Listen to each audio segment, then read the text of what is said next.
पाहता दुपारच्या बातम्या बुलेटिनच्या सुरुवातीला एक दुर्दैवी बातमी। मुंबईतल्या IAS अधिकारी मनीषा म्हैसकर यांचा मुलगा मनमत म्हैसकरनं आत्महत्या केल्याची प्राथमिक माहिती पोलिसांकडून मिळते।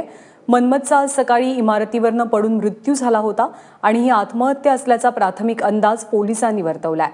मनमतचे वडील मिलिंद म्हैसकर हे म्हाडाचे उपाध्यक्ष आणि CEO आहेत, तर मनीषा म्हैसकर या नगरविकास खात्याच्या प्रधान सचिव आहेत।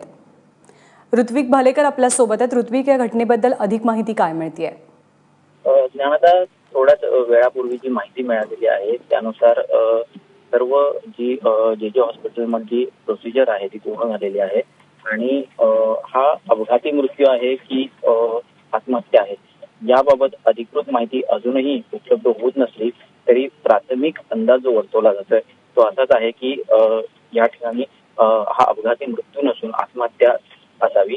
मात्र कॅबिनेटची बैठक संपताच मुख्यमंत्री आणि शिवसेनेचे जे मंत्री आहेत एकनाथ शिंदे दोघेही तात्काळ कॅबिनेट नंतर निघालेले आहेत म्हैसकर कुटुंबियांची भेट घेण्यासाठी Q Haven apartment Marine Drive वरती जिथे आहे त्या ठिकाणी त्यांच्या राहत्या घरी ही भेट होऊ शकते किंवा क्रिमेशनसाठी जी बॉडी आहे ती चंदनवाडी या ठिकाणी नेण्यात आलेली आहे, त्यामुळे तिथेही ती भेट होऊ शकते।